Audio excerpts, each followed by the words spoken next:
Estamos estudando com o pastor Afonso Chaves aspectos doutrinários no livro de Deuteronômio.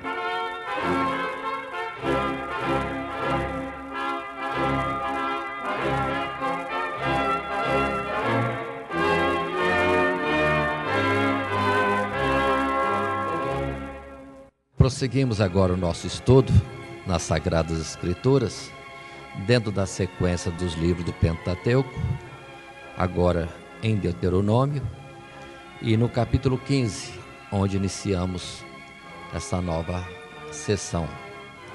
Queremos lembrar que estamos estudando esses livros, procurando dentro dos diversos capítulos, pontos doutrinários para nós destacarmos, salientarmos, e temos isso lembrado para depois também aplicarmos ao nosso viver. E temos chegado assim ao capítulo 15. E iremos prosseguir, não necessariamente versículo por versículo, mas observando alguns assuntos já previamente escolhidos, não no sentido histórico, mas doutrinário mesmo. Capítulo 15 de Deuteronômio. Nós temos aqui, no primeiro verso, iniciando um assunto que considero interessante para nós, para vermos as misericórdias de Deus e como a sua benignidade é grande, e ele passa para nós como mandamento esta benignidade. E diz assim: ao fim de 7 anos farás remissão, ou perdão, ou remir, resgatar. A ordem é esta: este, pois, é o modo da remissão, que todo credor que emprestou ao seu próximo uma coisa, o quite. Não exigirá do seu próximo ou do seu irmão, pois a remissão do Senhor é apregoada. Paremos. O que Deus está ensinando?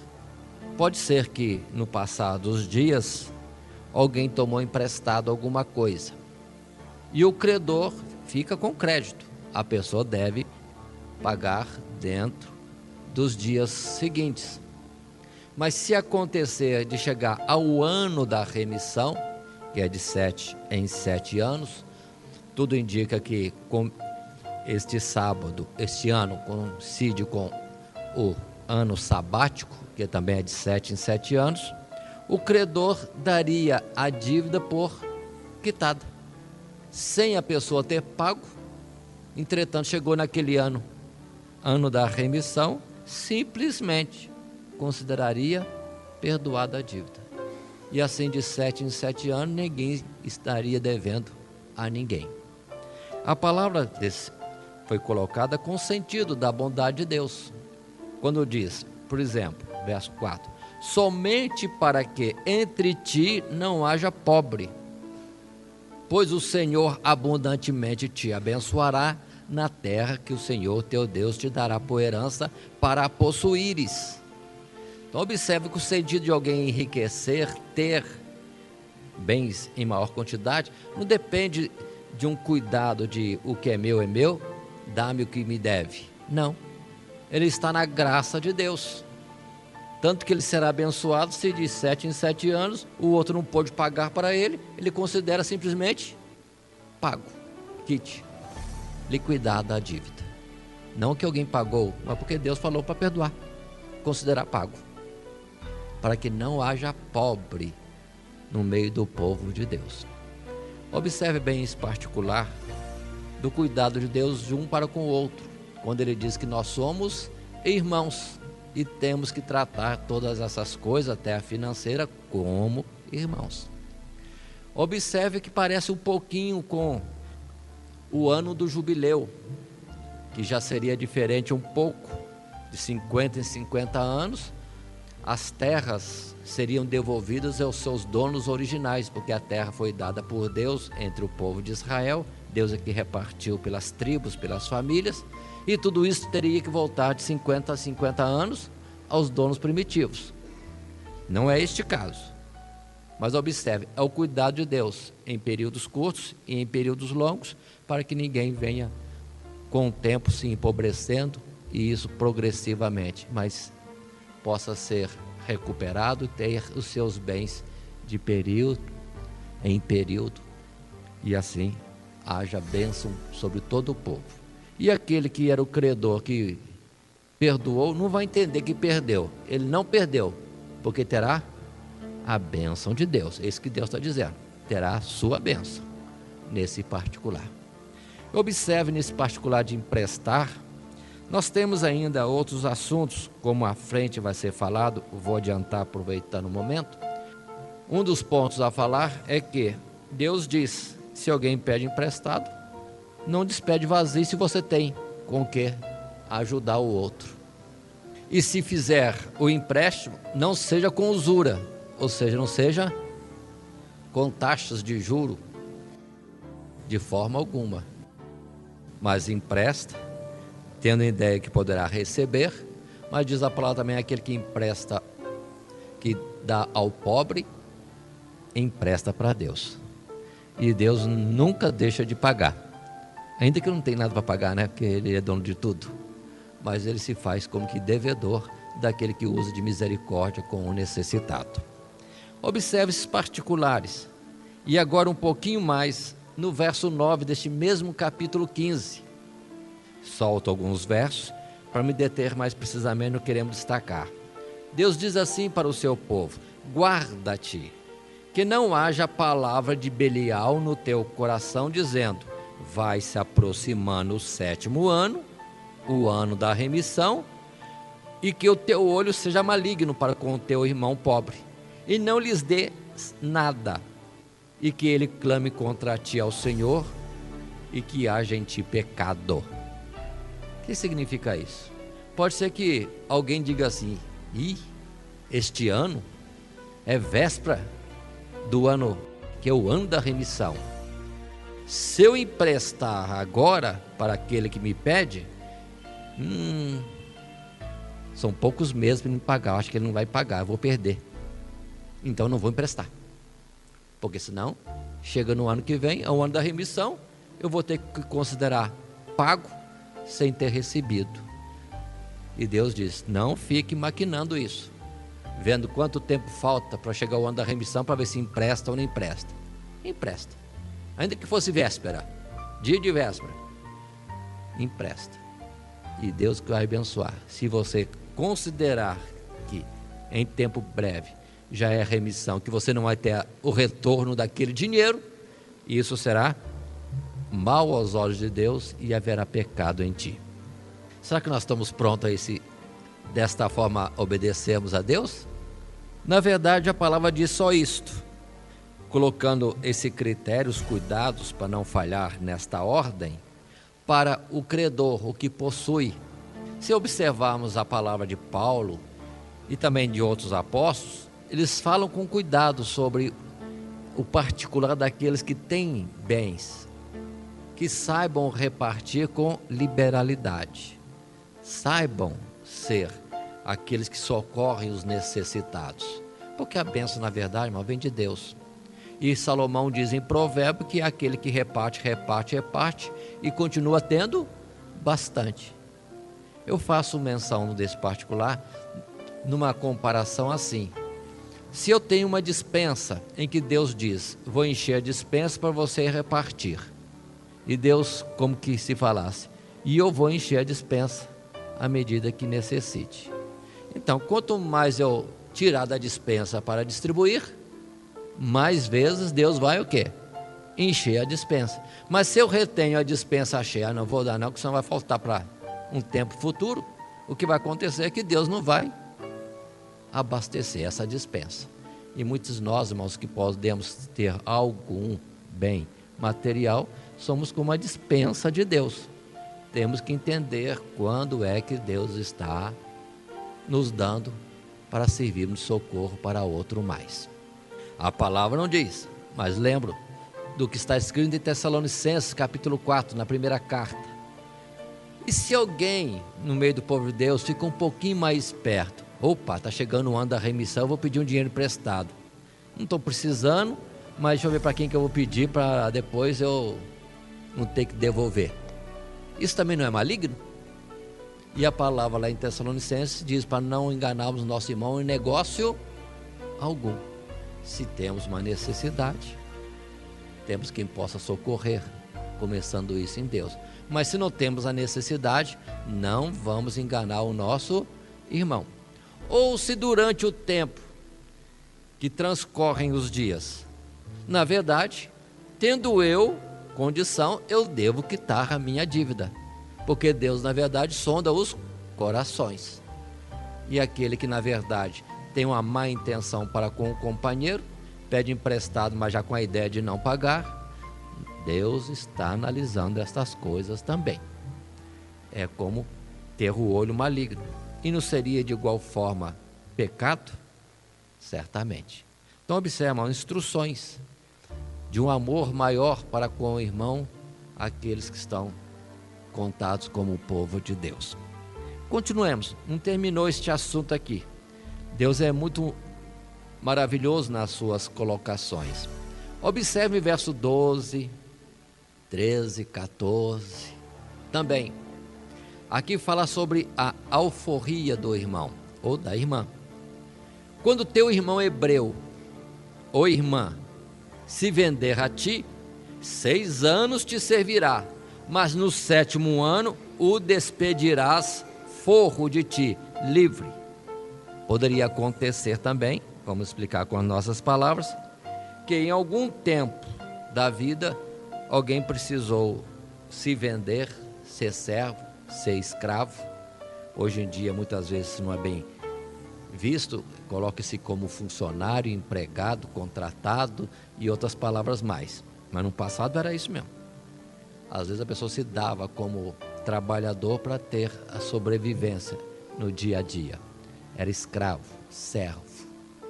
Mas a ordem de Deus é: 6 anos vai te servir, mas no 7º ano você tem que dar para ele a liberdade. Então observe, se ele se vendeu como escravo, ele teria o perdão da sua dívida e voltava à sua liberdade outra vez. É um ano de remissão. E observe que Deus coloca mais no verso 13: e quando despedires de ti forro, não o despedirás vazio. Verso 14: liberalmente o fornecerás do teu rebanho e da tua eira e do teu lagar, daquilo com que o Senhor teu Deus te tiver abençoado, lhe darás. A benignidade, a bondade de Deus é grande e determina para nós sermos assim também. O que acontece muitas vezes, ou temos pouco amor para com os irmãos, ou vivendo num tempo difícil que vivemos, em que há muitos que não são sinceros, que são aproveitadores do próximo, a nossa mão também se fecha. Mas observe, e Deus vai dar orientação a cada um, fazendo-nos entender, perceber, vai dar discernimento quando é que de fato alguém precisa e quando alguém não precisa. É só esperar em Deus, na sua graça, que Ele vai falar todas essas coisas. Mas continuemos um pouquinho, indo agora ao capítulo 16, procurando outro ponto em que devemos estar analisando partes doutrinárias. No capítulo 16 e mais à frente também, o Senhor vai estar falando sobre as festas que Ele tem determinado. Quando se estudou Levítico capítulo 23, nós temos todas as solenidades de Deus ali descritas como ordem de Deus, deveríamos estar executando de ano em ano. Isso dentro da lei, na figura dos bens celestiais, hoje melhor compreendidos pela graça. Mas observem o capítulo 16, verso 1. Guarda o mês de Abide e celebra a Páscoa ao Senhor teu Deus. Mês de Abide, primeiro mês do ano judaico, em que se deveria cumprir a Páscoa. O que eu quero salientar? Nada de novo até aqui. Mas no verso 5 diz: não poderás sacrificar a Páscoa em nenhuma das tuas portas que te dá o Senhor teu Deus. Verso 6: senão no lugar que escolheu o Senhor teu Deus para fazer habitar o seu nome, ali sacrificarás a Páscoa à tarde, ao pôr do sol, ao tempo determinado da tua saída do Egito. Sempre estamos voltando nesse assunto da Páscoa. O mundo cristão vive fazendo propaganda de uma Páscoa. Estamos prestes a chegar a este dia. Mas observem, qual é o dia de sacrificar a Páscoa? O verso 6 diz bem claro: à tarde, ao pôr do sol. E observe, não só o horário, o dia seria sempre o 7º dia, do 6º ao 7º dia, na entrada do 7º dia, seria como na entrada do sábado. Mas observe, também no lugar.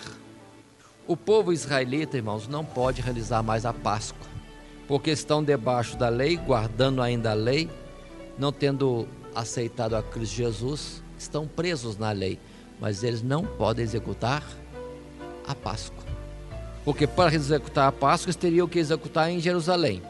Item 1. Segundo item, no templo. Eles agora têm em Jerusalém a cidade, mas não tem o templo, não poderiam executar a Páscoa.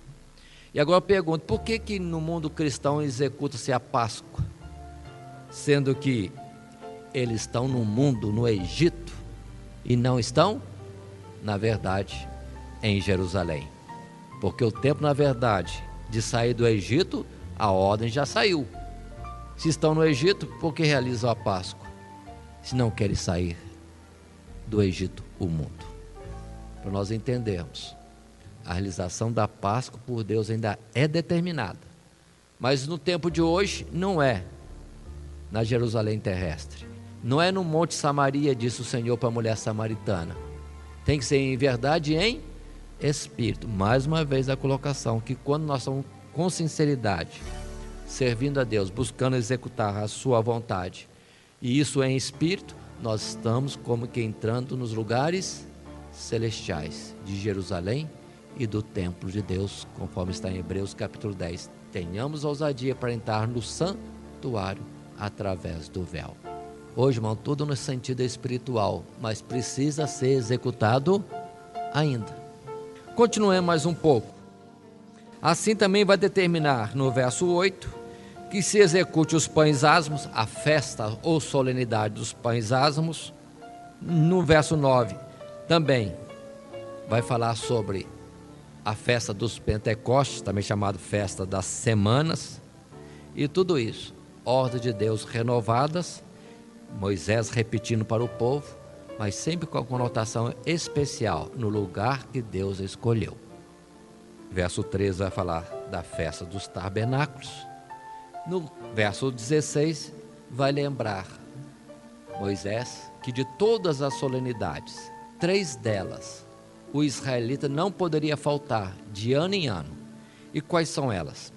Diz o verso 16: 3 vezes no ano, todo varão entre ti aparecerá perante o Senhor teu Deus, no lugar que escolher, na festa dos pães asmos, e na festa das semanas, e na festa dos tabernáculos. Porém, não aparecerá vazio perante o Senhor. Paremos. 3 festas que nós não podemos faltar nunca. Páscoa, fala da nossa saída do Egito. Só vai entrar no céu, só é de Deus quem saiu do Egito. Festa dos Pentecostes, só vai ser de Deus quem é como fruto da lavoura de Deus, é fruto colhido, porque o Pentecoste fala do fruto colhido do campo. Ao terminar a colheita, apresentar esse fruto a Deus, e nós somos o trigo da lavoura de Deus. O joio não, mas o trigo.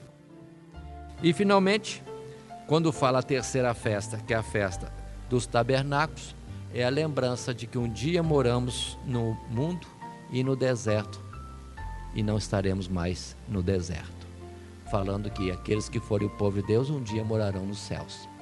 Então, sobre nós, essas 3 coisas têm que estar acontecendo. Temos que estar fazendo festa, lembrando que saímos do Egito, não podemos esquecer isso. Temos que lembrar que somos fruto da lavoura de Deus, colhidos por Cristo Jesus. E terceiro, temos uma morada celestial. Aquele que está em Cristo Jesus já não morre mais, está vivo. Só falta definitivamente e visivelmente estar nos lugares celestiais. Continuemos mais um pouco. Ainda nesse capítulo 16, Moisés ordenando todas as coisas no meio do povo e lembrando sobre juízes, líderes no meio do povo. Verso 18 fala: juízes oficiais, porás em todas as tuas portas que o Senhor teu Deus te der entre as tuas tribos, para que julguem o povo com juízo e justiça. A repartição, irmãos, de tarefas, distribuição de responsabilidades entre o povo, isso é da parte de Deus. Desde o tempo quando Moisés recentemente tinha saído do Egito, em que se distribuiu as tarefas para muitos homens, chefes de 1000, chefes de 100, chefes de 50, chefes de 10, e eles atendiam o povo nas suas necessidades, e nas questões difíceis levava para Moisés, para ser tratado com mais cuidado diante de Deus. Isso continua entre nós, precisamos entender. Muitos são levantados, vamos respeitar essa distribuição de tarefas nas diversas lideranças que podem haver no meio do povo de Deus. Mas observe também que no exercer esse juízo, ou estar trazendo algum aconselhamento ou definição de sorte, diz a palavra: não torcerás o juízo. Verso 19. Não farás acepção de pessoas, nem tomarás suborno. Em outro lugar diz presente. Às vezes ninguém quer levar o suborno, mas cuidado com o presente. O presente quebranta a imparcialidade. Continua o verso 19: porquanto o suborno, ou presente, cega os olhos dos sábios e perverte as palavras dos justos. Orientação. E depois no verso 20, para vermos como que Deus ordena tudo, e Moisés lembra tudo isso, diz: a justiça, somente a justiça seguirás, para que vivas e possuas em herança a terra que te dará o Senhor teu Deus. Não é para desprezar o rico por ser rico, nem o pobre por ser pobre, nem vai ter misericórdia do pobre a mais por ser pobre e levar menos conta o rico porque é rico. Não, a justiça. Então somente a justiça, corretamente fazer o juízo, é que Deus determina.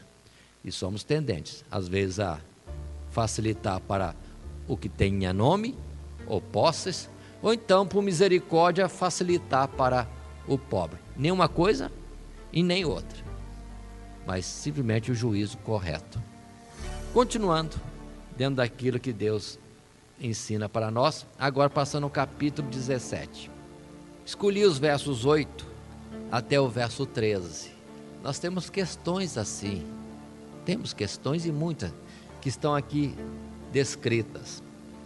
Diz assim: quando alguma coisa, verso 8, quando alguma coisa te for dificultosa em juízo, entre sangue e sangue, entre demanda e demanda, entre ferida e ferida, em negócio de pendência nas tuas portas, então te levantarás e subirás ao lugar que escolheu o Senhor teu Deus. E virás aos sacerdotes levitas e ao juiz que houver naqueles dias, e inquirirás, e te anunciarão a palavra que for do juízo, e farás conforme o mandado da palavra, que te anunciarão do lugar que escolheu o Senhor, e terás cuidado de fazer conforme tudo o que te ensinarem, conforme o mandado da lei que te ensinarem, e conforme o juízo que te disserem, farás. Da palavra que te anunciarem, te não desviarás, nem para a direita, nem para a esquerda. Paremos aqui um pouco. O que a palavra está dizendo? É nas questões que houver dificuldade, deve-se levar ao lugar escolhido por Deus, ao próprio Deus, aos que por ele são constituídos. E a questão deve ser julgada, analisada, segundo os mandamentos de Deus. Mas uma vez sendo julgada e dada a decisão tem que ser seguida, não pode mudar. Por que estou dizendo isso? Porque nós vivemos em um tempo diferente daquela época que eu presenciei, em que as igrejas evangélicas eram um pouco mais abençoadas, humildes e tinham mais temor. Quando alguém falhava, a própria consciência já acusava.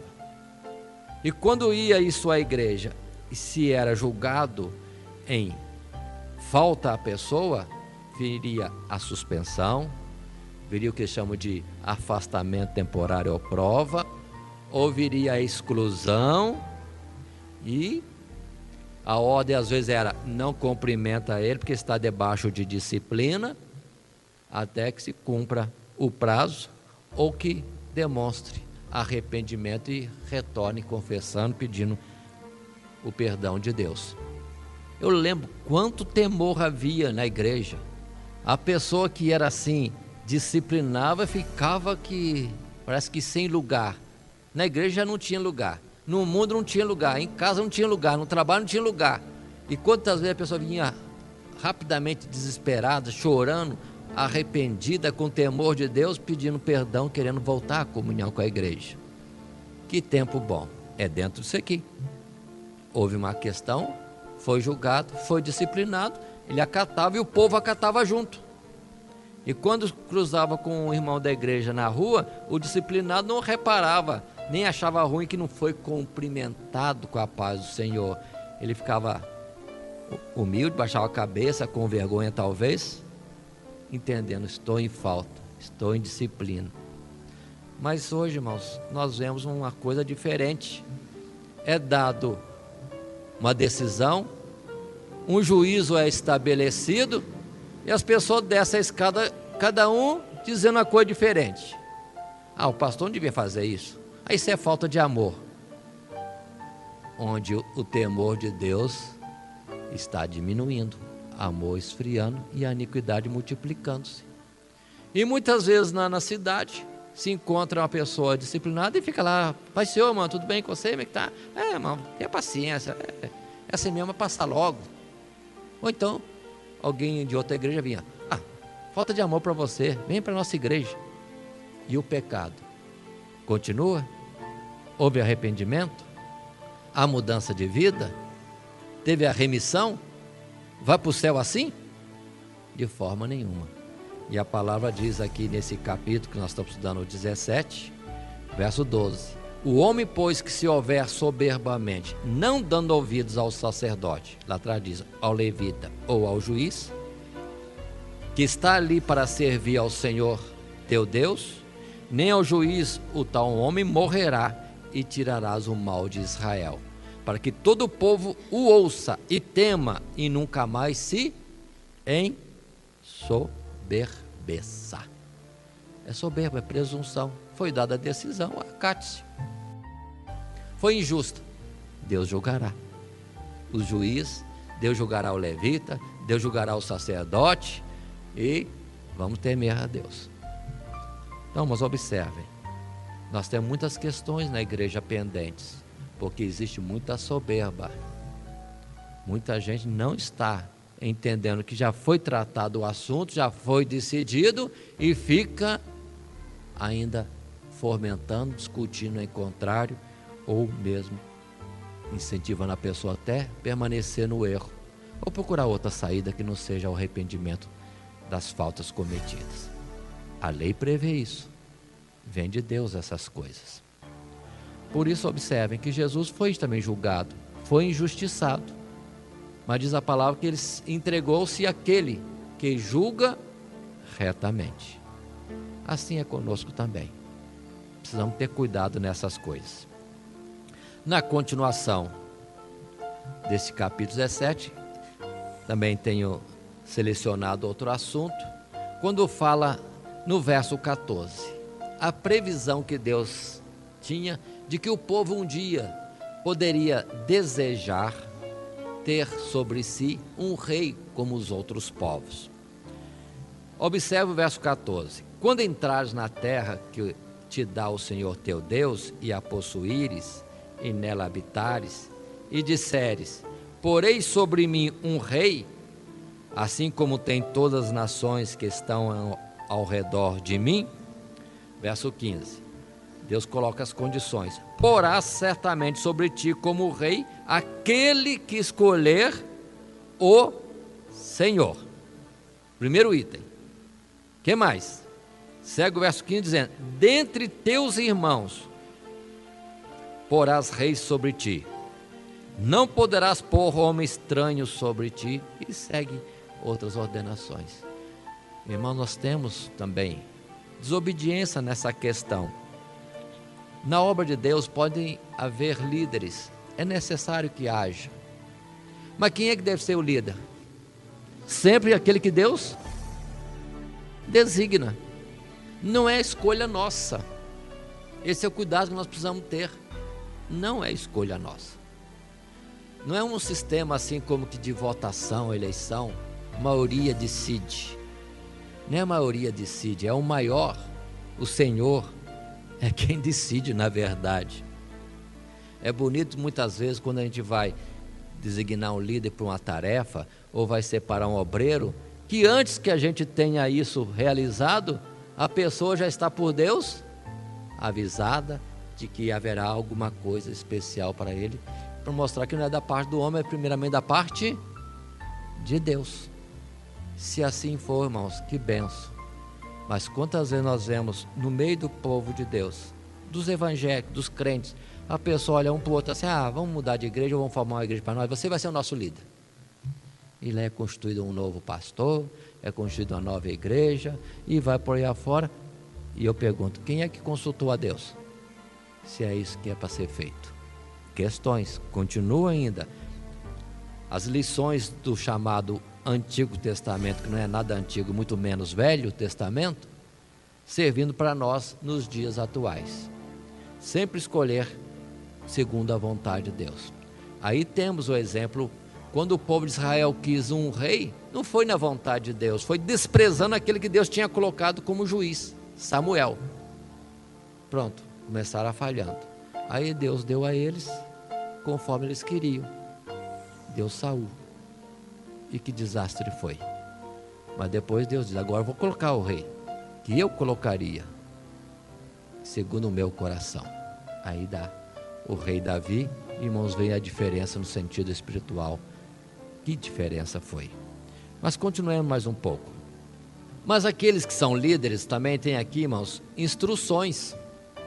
Por exemplo, no verso 16: ao rei, ao líder, ou líderes, diz a palavra: porém não multiplicará para si cavalos, nem fará voltar o povo ao Egito para multiplicar cavalos, pois o Senhor vos tem dito: nunca mais voltareis por este caminho.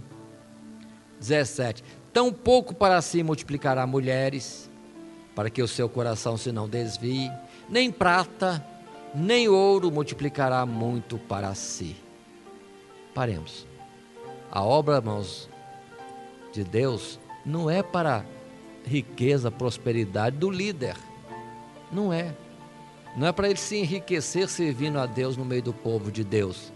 É para ele liderar o povo no temor de Deus. Isso sim.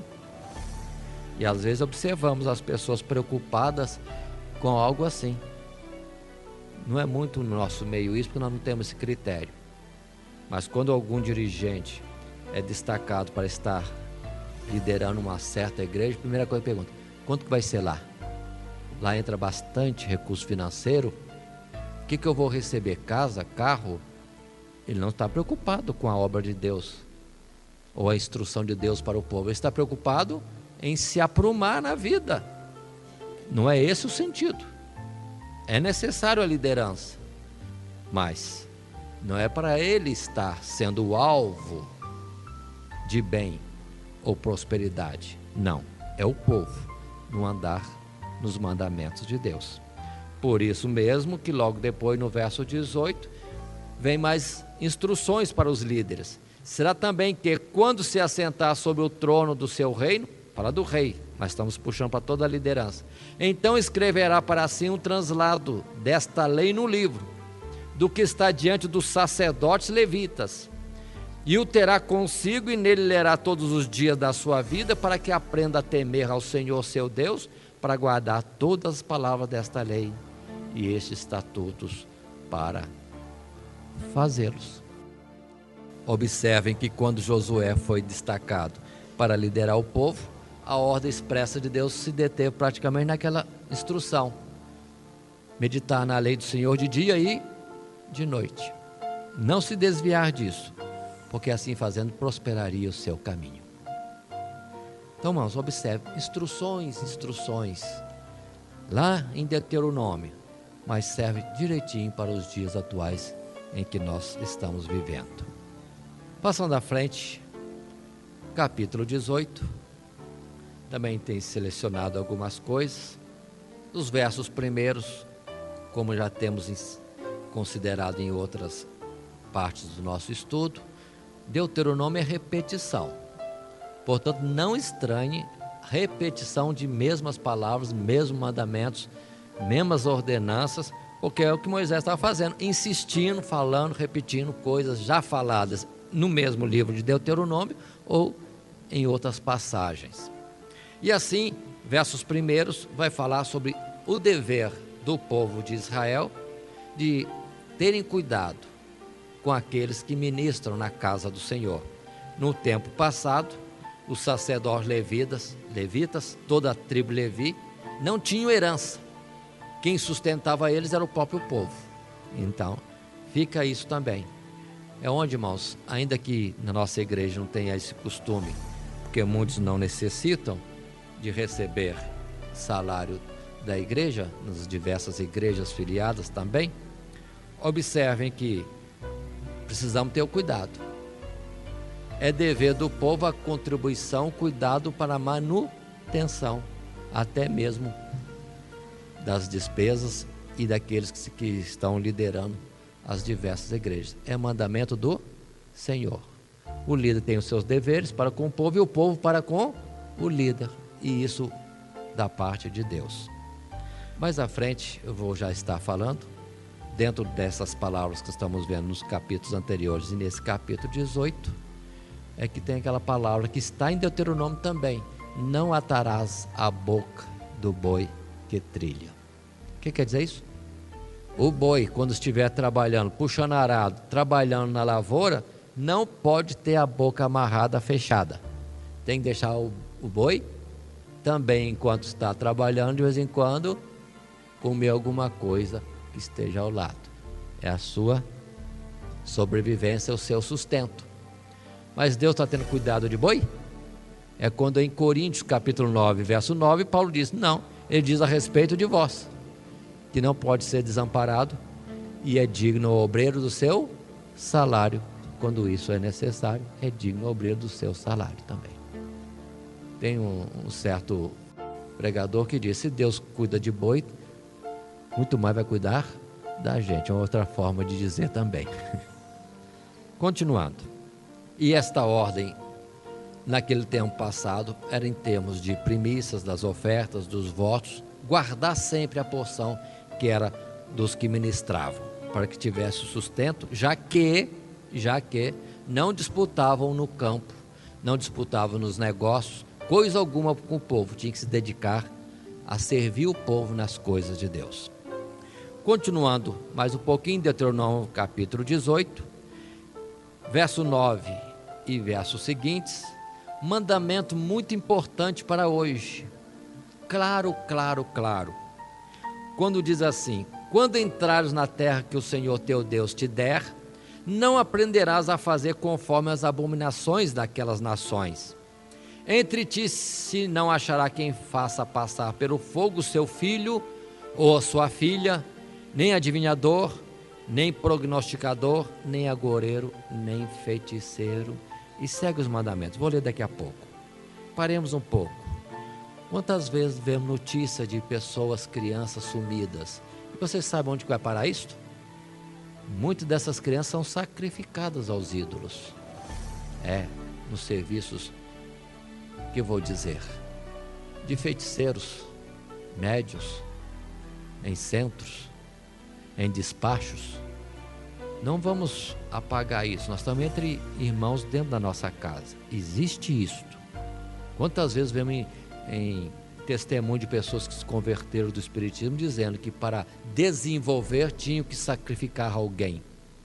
Ainda hoje, no terceiro milênio, século 21, Existe isso por aí. Pensa que está fazendo serviço para Deus, quando a palavra diz proibido. Como adivinhador, prognosticador ou agoreiro, praticamente a mesma coisa.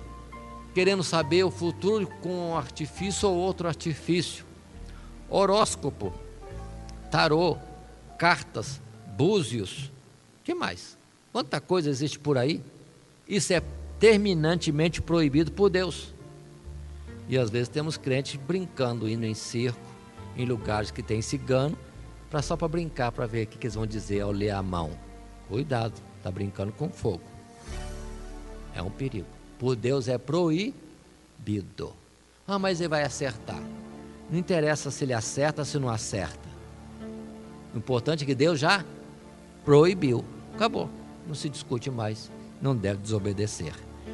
Continuando no verso 11 desse mesmo capítulo 18, vai dizer: não pode haver encantador de encantamentos, nem quem consulte um espírito adivinhante, nem mágico, nem quem consulte os mortos. Verso 11. Vamos deter por enquanto aqui.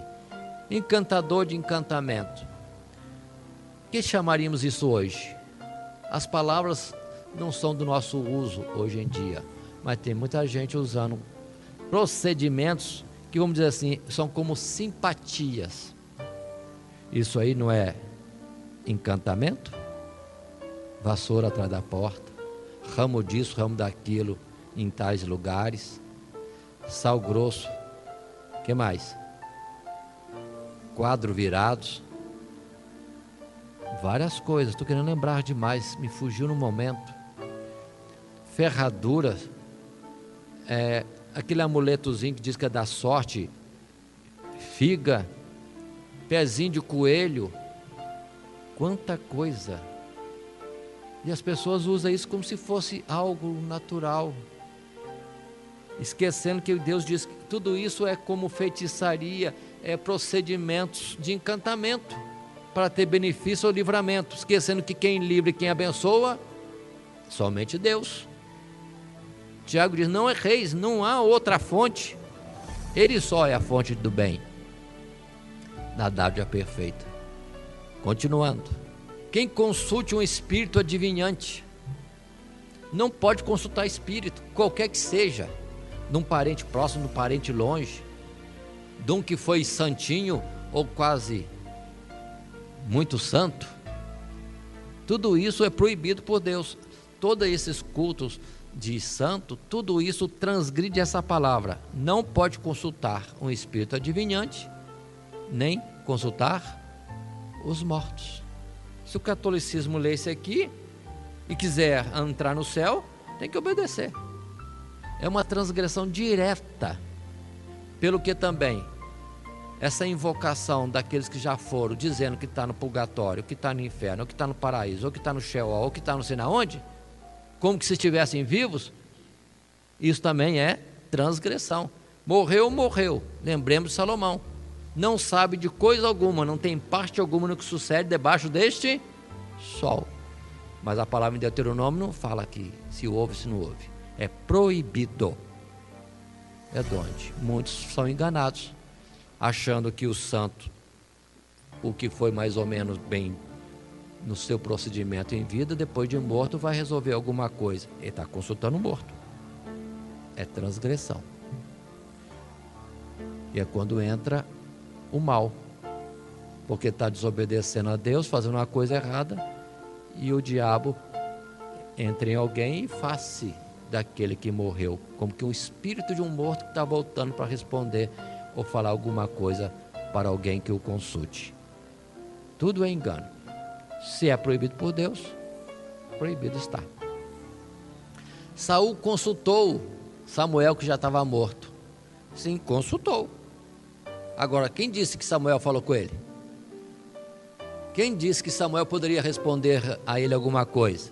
Ou não foi ele enganado pelo espírito que já o enganava e o atormentava desde que aborreceu a Deus e por Deus foi rejeitado? Por isso precisamos entender. Mas lá em Crônica está escrito que Saul morreu porque consultou o morto. Qual morto? Samuel, mas Samuel é santo. Sim, mas é morto, não podia consultar também. Continuando. No verso seguinte continua falando: pois todo aquele que faz tal coisa é abominação ao Senhor, e por essas abominações o Senhor teu Deus as lança fora de diante de ti. Perfeito serás como o Senhor teu Deus, porque estas nações que hás de possuir ouvem os prognosticadores e os adivinhadores, porém a ti o Senhor teu Deus não permitiu tal coisa. Então tira os olhos do horóscopo, desliga a rádio, sei lá o que for que estiver falando do signo e das coisas consequentes do signo do dia, porque tudo isso é proibido por Deus. Deus não permite. Quando Deus não permite, qual o sentido que Deus proíbe algo para nós? É porque é algo que vai fazer mal para nós. Ele não quer o nosso mal. Afinal, nós temos em nós o fôlego de vida que é dele. Não vamos usar o que é dele para aquilo que é errado e é mentira. Continuemos mais um pouco. Nesse capítulo 18, só como observação de destaque, o verso 15, quando Moisés, despedindo-se do povo, diz: o Senhor teu Deus te despertará um profeta do meio de ti, de teus irmãos, como eu, a ele ouvireis. Assim como Moisés foi usado por Deus para no Egito tirar o povo fazendo proezas e conduzir o povo pelo deserto até ali naquele ponto, só que Jesus faz mais. Jesus é o profeta que viria depois ao modelo de Moisés. Em Atos dos Apóstolos, Estevão esteve citando sobre isso, como também mais à frente vamos encontrar em Hebreus, a citação capítulo 3 de Hebreus, Moisés, figura, tipo do mesmo Senhor Jesus. Só que Moisés como um servo e Jesus o Senhor do povo. Foi buscar um povo que é seu, anda com este povo no deserto e faz este povo herdar a terra prometida.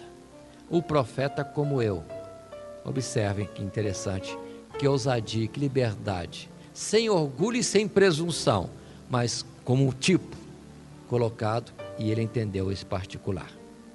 Continuando um pouquinho mais, verso 20 a 22 do mesmo capítulo 18, falou do profeta que havia de vir e que deveria ser ouvido. E no verso 21 há uma pergunta: e se disseres no teu coração, como conheceremos a palavra que o Senhor não falou? Aí o Senhor mesmo dá o sinal, verso 22, quando tal profeta falar em nome do Senhor, e tal palavra se não cumprir, nem suceder assim, esta é a palavra que o Senhor não falou. Com soberba a falou o tal profeta, não tenhas temor dele. Se alguém falar em nome de Deus alguma coisa, se é de Deus, vai acontecer. Às vezes, nós precisamos ter um cuidado, que tem coisas que Deus possa falar através de alguém e que não vai acontecer nos nossos dias imediatos, nem talvez nos nossos dias de vida. E como é que vão saber que Deus falou? Vão ter que esperar? Imagine se alguém, para aprovar Isaías como profeta de Deus, tivesse que esperar 700 anos até que Jesus viesse e a virgem concebesse e desse à luz um filho. Então, esta é uma instrução, mas tem outra. Precisamos conhecer a voz que procede de Deus. É quando temos liberdade de consultar a Deus para ver se a palavra é dele ou não é dele. Porque Deus está conosco e ele fala conosco. E a palavra lá em Hebreus 1 é clara e precisamos utilizá-la. Havendo Deus falado muitas vezes, de muitas formas aos pais pelos profetas, a nós hoje fala através de seu Filho Jesus. Precisamos conhecer a voz do bom pastor. Seria também uma colocação. Mas voltando ao verso 20, temos a palavra que coloca: se alguém presumir soberbamente de falar alguma coisa, alguma palavra em nome do Senhor, que o Senhor não tenha mandado falar, o profeta morrerá, está como réu de morte. E aqui no verso 20 diz também: ou se falar em nome de outros deuses, também não, é réu de morte. Se observar lá atrás, nós falamos algo assim: conhecendo Deus, e se ouvirmos uma palavra de um profeta dizendo que outro pode ser servido, cultuado e que virá dele bênção, o próprio Deus pode permitir isso para testar os corações, para ver quem é que confia nele, tendo conhecido a ele, ou quem ainda está vacilante. Como no tempo de Elias, estava coxando de dois pensamentos: Jeová é Deus ou é Baal que é Deus? E assim muitos podem também assim estar. E Deus permite. Nós falamos na vez passada, sala de milagres. Quantas salas de milagres tem por aí na idolatria? Mas Tiago diz, repetimos, só um é a fonte de todo o bem. Se a glória está indo para o homem, se a virtude e o poder está indo para o homem, Deus não está no negócio. E Isaías disse: não dará a sua honra a outro, não dará a sua glória a outro, nem o seu louvor às imagens de escultura. Então não é aceito por Deus. Continuando mais um pouco, capítulo 19 agora, outros assuntos rápidos que precisamos estar entendendo, como por exemplo, verso 14: não mudes o marco do teu próximo, que colocar os antigos na tua herança, que possuíres na terra que te dá o Senhor teu Deus para possuíres. Cuidado com os marcos, irmãos. Há coisas que são limites, define uma posição, ou até onde se pode ir, ou até onde é nosso, ou até onde é de Deus. E tem muita gente inovando, removendo, alterando os limites, e isso é um perigo. A ordem é clara: não mudes o marco do teu próximo, que colocar os antigos na tua herança. Cuidado. Há razões porque alguma coisa foi feita no passado.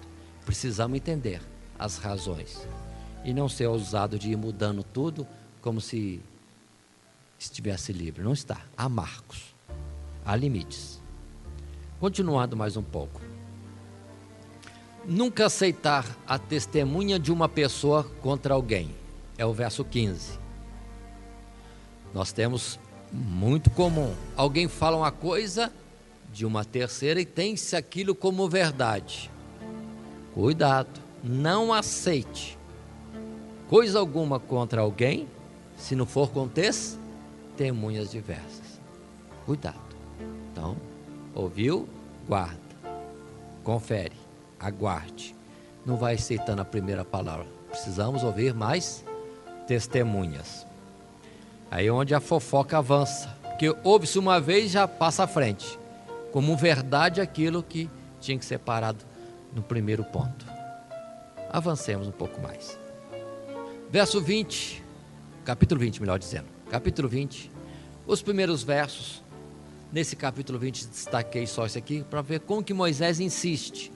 Sabendo que o povo teria lutas, dificuldades, inimigos levantados à frente, a ordem de Moisés repete-se outra vez em Deuteronômio: não temos o inimigo. Não é para temer o inimigo, porque quem nos ajuda, quem nos livra, quem nos dá vitória é o Senhor nosso Deus. Mas lembrando também que lá atrás Moisés falou mais alguma coisa: não podemos temer ou deixar de temer, melhor dizendo, o inimigo baseado em nossas forças ou virtude. Não, então somente baseado em Deus que está conosco e luta nas nossas pelejas. Continuemos, capítulo 22. Pontos pequenos que a gente percebe por aí e podemos aplicar no nosso dia a dia. Verso 1: vendo extraviado o boi ou ovelha, não te esconderás deles, restituí-los-ás sem falta a teu irmão. Muita coisa pode ser dita aqui, irmãos, porque essas palavras são em figura, como modelo. Se vermos que alguma coisa do próximo está por aí perdido, não é para a gente desviar fazendo de conta que não viu, é para ir atrás, pegar, para devolver ao próximo.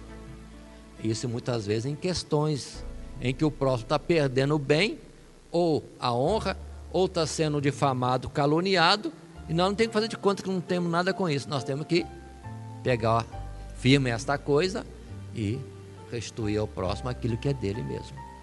Às vezes nós ouvimos alguém falar e deixamos. Precisamos ver, peraí, irmão, tem certeza que é isso mesmo?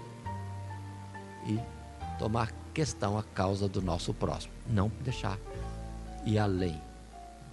É um dos modelos em que isso se aplica. Como no verso 2: e se teu irmão não estiver perto de ti, ou tu não conheceres, recolher-los-ás na tua casa, para que fique contigo, até que teu irmão os busque, e tu lhes tornarás a dar. Perdido, achei. Achei, é meu? Dentro da palavra de Deus, uma das aplicações diz: não, achei, mas não é meu, é de alguém, está guardado. É seu, de quem que é? Quando ele vier buscar, devolva. Nós temos a ideia por aí de que achei é meu. Não. O achado continua sendo o dono que perdeu. Um dia que soubermos de quem é, devemos devolver. Esta é a lei de Deus. E não esse critério de tirar vantagem das situações que se nos apresentam.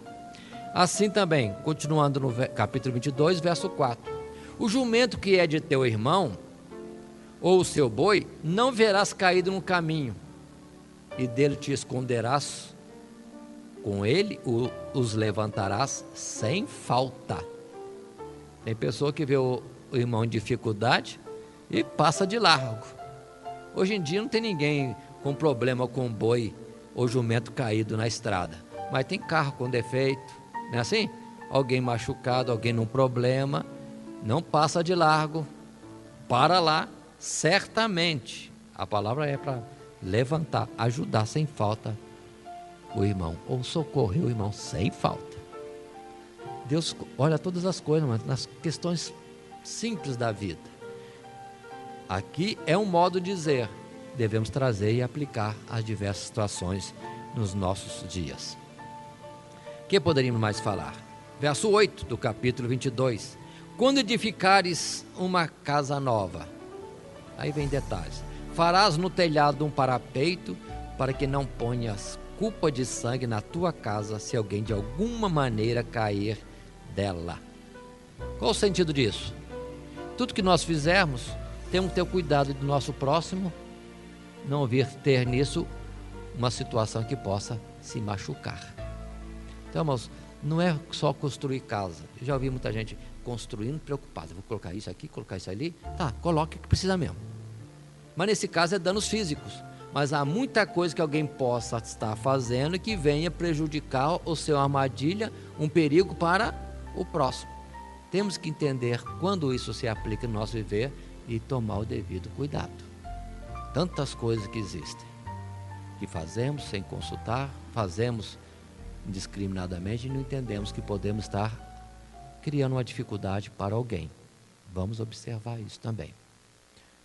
Tendo como base esta palavra, podemos aplicar em situações as mais diversas possíveis no nosso viver. Verso 9 do capítulo 22. Não semearás a tua vinha de diferentes espécies de semente, para que se não profane o fruto da semente que semeares e a novidade da vinha. Será que isso Deus está preocupado com a semente também no campo?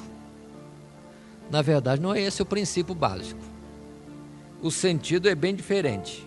Devemos trazer o ensino no sentido espiritual. O que é, irmão, vinha? O que é lavoura nas coisas de Deus? Não é a obra de Deus? Eu tomo muito isso nos dias atuais que nós vemos.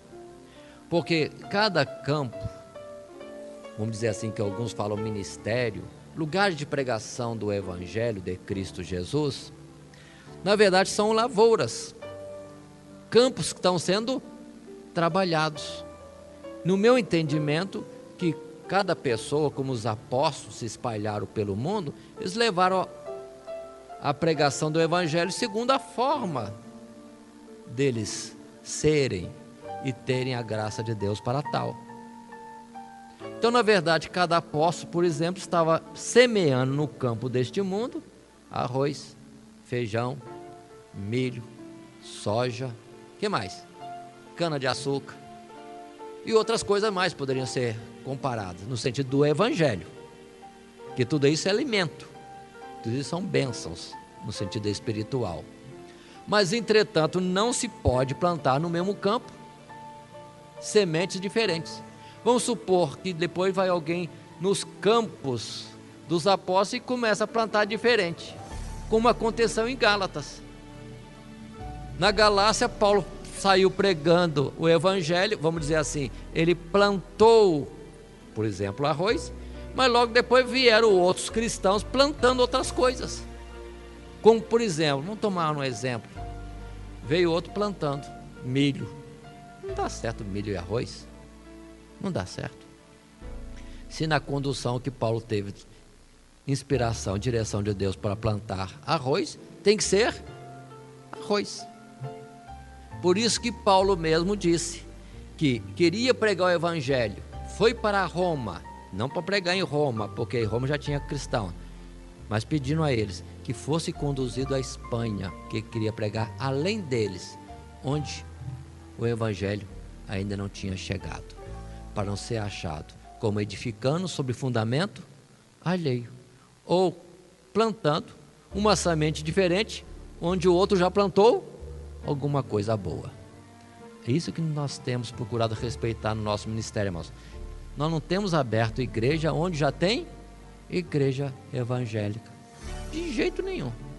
Nosso campo é esse. Queriam que a gente abrisse igreja em Taubaté? Não, já tem bastante crente, igrejas formadas lá. Aqui e acolá? Não, já tem lá. Deus já tem os seus céus plantando alguma coisa lá. Não vamos semear no campo alguma coisa diferente, de forma nenhuma. Vamos entender isso. Onde está ruim hoje em dia, no nosso Brasil, na nossa cidade, que a cada esquina tem uma igreja diferente. E disse Paulo que o evangelho é um só. Se alguém vier pregando no outro evangelho, seja anátema. E nisso nós temos muita liberdade para falar, porque essa igreja é pioneira na cidade. Se alguém foi mandado por Deus aqui para pregar o evangelho, então não atrapalha aquilo que nós já plantamos, não atrapalha a nossa colheita. No sentido da espécie, há enfraquecimento, há danos de uma lavoura na outra lavoura. Quem trabalhou em campo sabe muito bem quais plantas podem ficar junto, quais que não podem. No sentido do evangelho, é que cada um prega de uma forma diferente o mesmo evangelho, está tendo perigo aí. E há falta de entendimento pelo que vocês veem. Que dificuldade hoje. Tantas igrejas falando uma coisa, falando outra. Pode isso, não pode aquilo. E fica achando que é critério humano, não entendendo a direção que Deus deu para a lavoura dele, no lugar em que alguém já foi constituído. Nós estamos desenvolvendo o capítulo 22 no nosso estudo. Vamos citar somente mais agora no capítulo 22, o verso 22, e estaremos interrompendo a sequência do nosso estudo para continuarmos na próxima oportunidade. Só destaque, observe bem, quando um homem foi achado deitado com mulher casada com o marido, então ambos morrerão, o homem que se deitou com a mulher e a mulher. Assim tirarás o mal de Israel. A falta é comum dos dois. Vocês lembram aquela passagem que trouxeram para Jesus uma mulher pega no ato do adultério?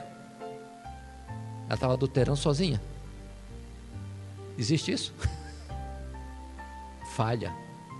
É justamente o juízo errado. A falta é dos dois. Os fariseus e escribas que trouxeram a mulher pega no ato do adultério tinham que trazer um homem também. Como que trouxeram só a mulher e querem fazer o juízo de Deus? Assim também, irmãos, existem muitas questões na vida normal nossa, não falando mais em termos de sexo, em que há discriminação, em que se é homem não tem importância, se é mulher é mais grave, ou vice-versa, enquanto na verdade o pecado sempre é pecado, o salário do pecado continua sendo a morte para ambos. Esta é uma observação de juízo, segundo a verdade e a justiça de Deus, que nós precisamos tomar em critério, em cuidado, sempre observando essas coisas.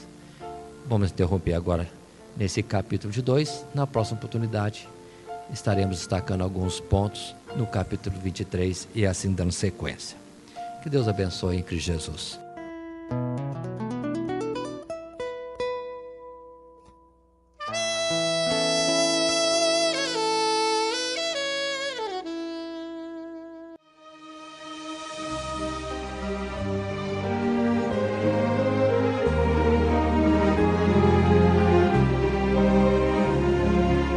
Querendo adquirir cópia desse estudo, ligue para a prestadora 12 3648 1818. Teremos imenso prazer em atendê-los.